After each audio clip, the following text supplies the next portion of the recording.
Hi, I'm Tara Quellhorst, the Drama Mama, and we're going to start today's lesson with a question of the day. So today's question is, I want you to get your thinking brains on, and I want you to get real creative here, because I'm going to ask you to write the answer to today's question in the comment section below, okay? Today's question is, if you could combine two animals to create the perfect dream pet for yourself, what two animals would you choose? Now you can pick any animals in the world. They can even be mythological animals like unicorns if you want. But if you could pick any two animals like a lion and a dolphin and you combine them, what does it look like? Does it have like a dolphin body and a lion head? And what is it called? Is it called a lofin or a dion? And does it like swim and live on land? What kind of noise does it make? I want you to think about all of that. Is it like a squirrel head? No, a squirrel body and like a lizard head. So it's like a squizzard. And like, it's like runs around like a squirrel, but like the little lizard head, you get it. Okay, so come up with your perfect animal. Put it in the comment section below. I can't wait to read them, and I can't wait to comment on them as well. Great. Thank you for answering those questions. I can't wait to read them. We're going to start today with tongue twisters. Now, maybe you've done a bunch of tongue twisters before. Maybe this is your first time. Great, either way. Tongue twisters are important when it comes to acting because it teaches you how to speak clearly and with good diction. Now, diction is how well you pronounce words. And because I've been doing theater for, like 150 years, you'll notice that I'm very loud and I have really good diction because it's been like pounded into me, right? So now we're gonna do it with you. So our first tongue twister it's like my favorite, everyone's favorite, red leather, yellow leather. And the way you do this is that you try to say it really quickly and you try to say it all together, okay? Red leather, yellow leather. I'm gonna let you try. Okay, good. Now we're gonna try to say it quickly 2 times in a row. Ready? Red leather, yellow leather. Red leather, yellow leather. Okay, good. Now we're gonna try to say it together 3 times in a row. Ready? Here we go. Red leather, yellow leather. Red leather, yellow leather. Red leather, yellow leather. Now some of you it might be easy, and some of you might be like, what in the world? It doesn't matter. As long as you're practicing tongue twisters, you're gonna get better at diction, and you're gonna get better at pronouncing your words. All right, so now we're gonna go quicker. Here we go. Red leather, yellow leather. Red leather, yellow leather. Red leather, yellow leather. Now I want you to do it as quickly as you can, 3 times in a row without messing up. Here you go. Did you do it? Did you mess up? I'm sure you did great. Okay, moving on to our next one. Our next one is, I have it written down because I don't want to mess it up. It is rubber baby buggy bumpers. Okay, rubber baby buggy bumpers. Ready? We're gonna do it really quickly. Rubber baby buggy bumpers. Rubber baby buggy bumpers. Now we're gonna do it louder. Rubber baby buggy bumpers. Now let's wake up mom from her nap. Rubber baby buggy bumpers. My mom's not here though. She's in Ocala. Okay, so one more time. Rubber baby buggy bumpers. Your turn. Good. Now throughout your day, if you get bored, practice those. You'll get better at it and you'll find that you won't mess up as much. Like I said, tongue twisters are really important because they help you speak clearly and they help you figure out how to say all the words that you have to say in theater without getting tripped up. Great job. Okay, now we're gonna do some physical warm-ups. So wherever you are, I want you to stand up. I want you to make sure you have plenty of space around you. So make sure if you're with a sibling or with a parent, make sure you can't whack them if we do some fun physical stuff. Make sense? All right, first thing we're gonna do is swing our arms like this. Good job. It's always good to smile while you swing your arms, I have learned. Now, you're gonna go this way. Good job. So you're going opposite ways. Now this part's really hard, and it's hard for me, so I might not even do it well, but you're gonna try to go all the way around. Oh, it's really hard. Wait, no, not quite like that. Hold on. Okay. All right, swinging opposite. Stay with me. You're swinging opposite. Now all the way around. What you're doing here is you're working both sides of your brain. So it's great for your brain and it's great for your body to work with your brain. Oh, I think I got it that time. But it's not an easy thing to do. So if you did it, congratulations. Good, now shake it out. Shake it out. You have to make noise while you warm up for theater. So I want you to make some noise. Make some weird noise. Make your dad wonder what's going on. All right, we're gonna do a vocal warm-up as well as a physical warm-up. I want you to take your hand. I'm gonna go back so you can see my hand. I want you to put it up above your head. And now you're gonna go from the top of your voice all the way down to your bottom. I call this a vocal sigh. It also feels really good. This is good to do. This one is good to do in the morning when you wake up. Okay, here we go. Ready?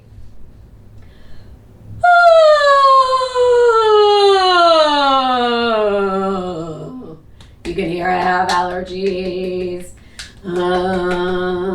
Ready? Want to try it again?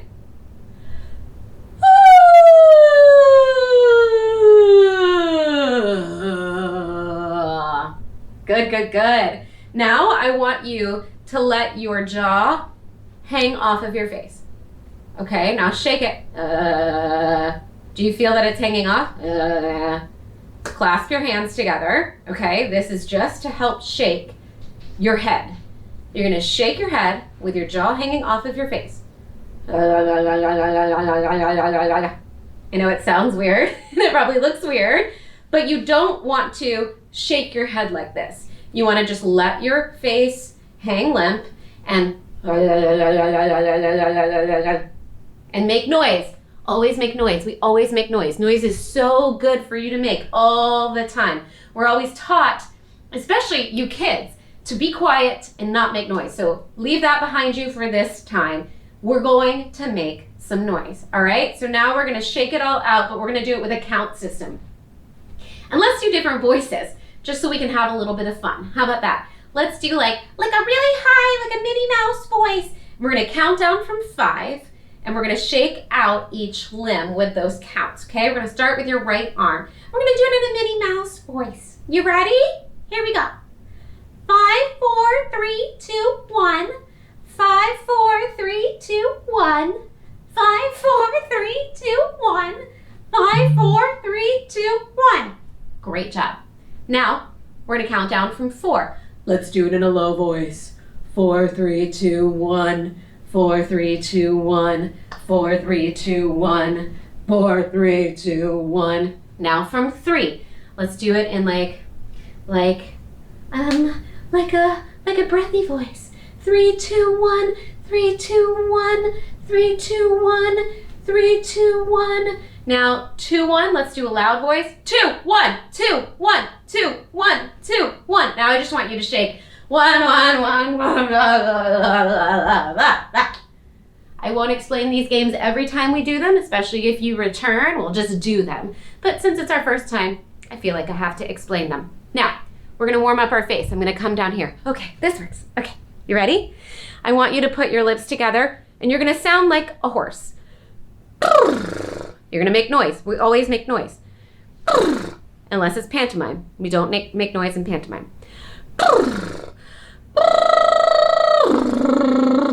Spit's gonna go everywhere. That's normal. It should be going everywhere.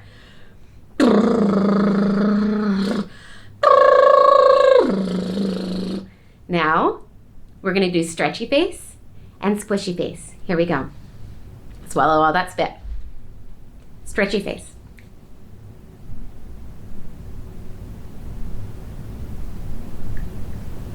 Squishy face. Stretchy face. Squishy face. Stretchy face. Squishy face. Good job. If you're with your mom or your dad or your sibling, stretchy face is always really fun to watch. Have them do stretchy face one more time and look at their stretchy face. Okay, great. Do you feel warmed up? Do you feel like we can move on? We're gonna move on to one more game and then on to monologues.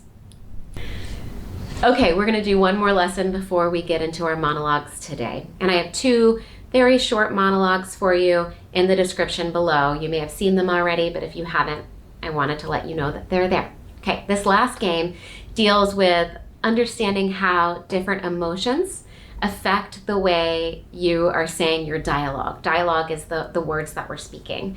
And so we're gonna use just one quick sentence, one small sentence, and we're gonna say it in many different ways. All right, so our sentence is, we're out of bananas.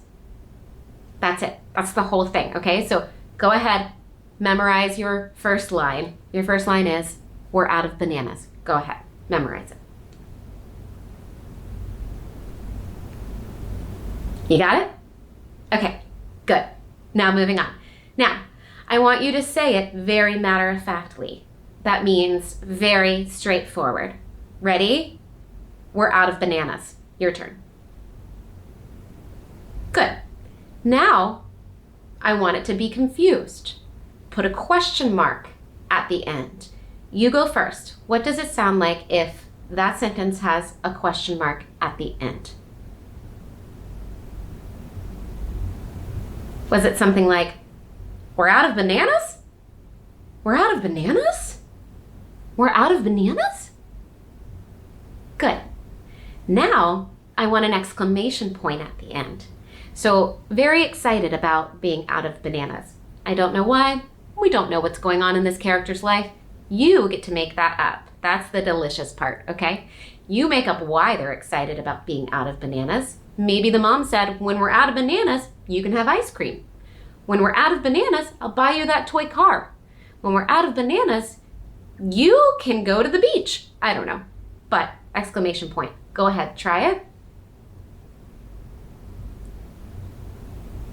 Okay, maybe it sounded something like, we're out of bananas! We're out of bananas? We're out of bananas. Great. Now, I want it to be very sad. It's very sad that we're out of bananas. Once again, I don't know why. You get to decide. Maybe you love bananas. Maybe bananas are the reason that you got out of bed this morning, because that's what you wanted for breakfast. Whatever the reason, it's very sad. I want you to, and you can overact this part. In exercises, you can overact all you want. We're trying to build our muscles. We're trying to stretch. So, very sad. Here you go.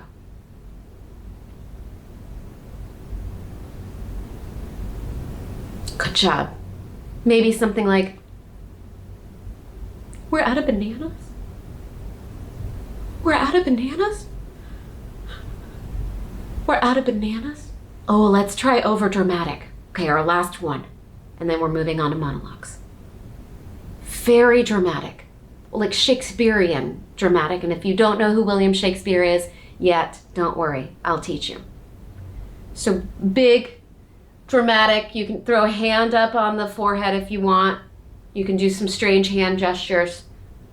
Oh, we didn't do afraid. We'll do dramatic and then afraid and then afraid. Scared? Is it scared or? No, afraid. And then we'll do monologues. Here we go. Dramatic first. Go ahead. We're out of bananas.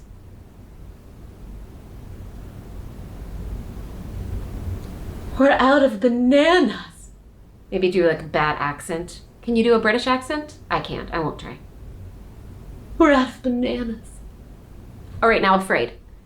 I don't know why it's scary that you're out of bananas, but it is. This is the circumstance you're living with. You're very afraid of being out of bananas. You need to have the bananas to feel safe. They're gone, you don't feel safe. Afraid. Here you go. Very good. Maybe something like, we're out of bananas. Paranoid, we're out of bananas. Maybe something like, we're out of bananas. We're out of bananas.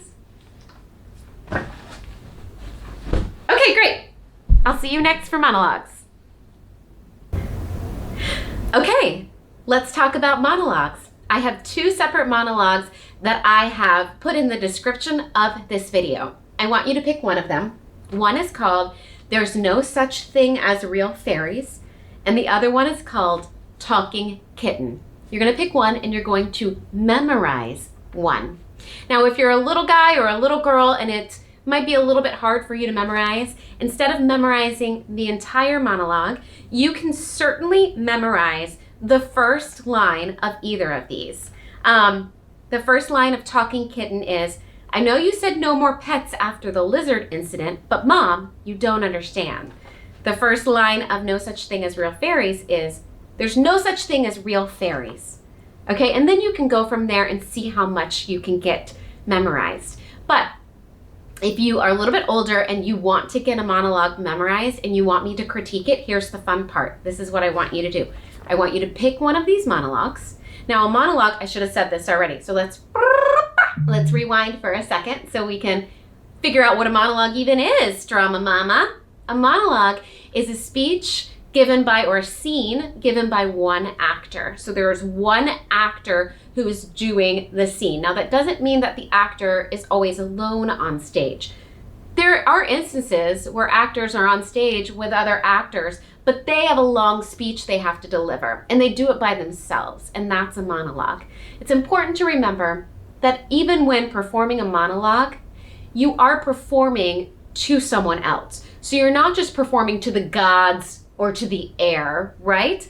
You are performing to a mom, to a sister, to a best friend. Sometimes it's clearly written who you're performing to. Sometimes you have to decide and make it up.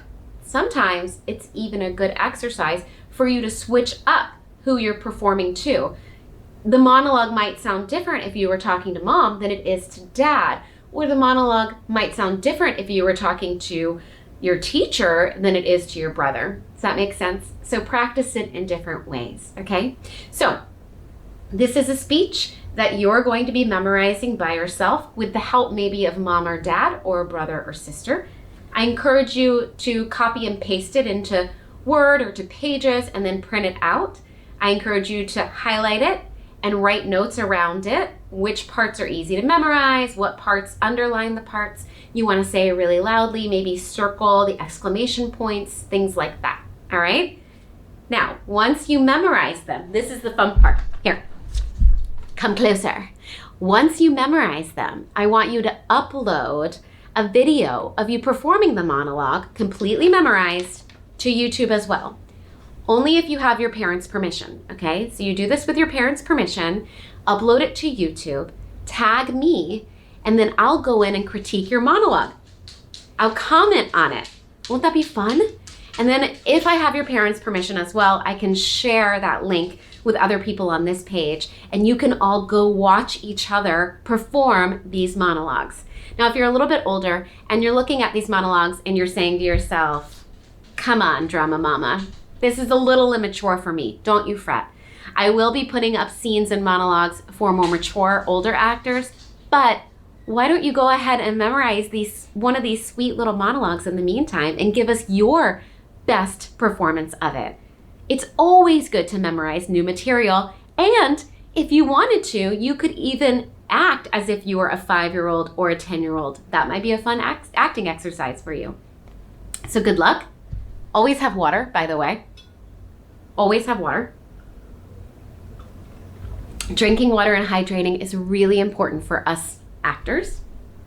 Welcome to my Drama Mama world. I'm really happy to have you, and I will see you next time.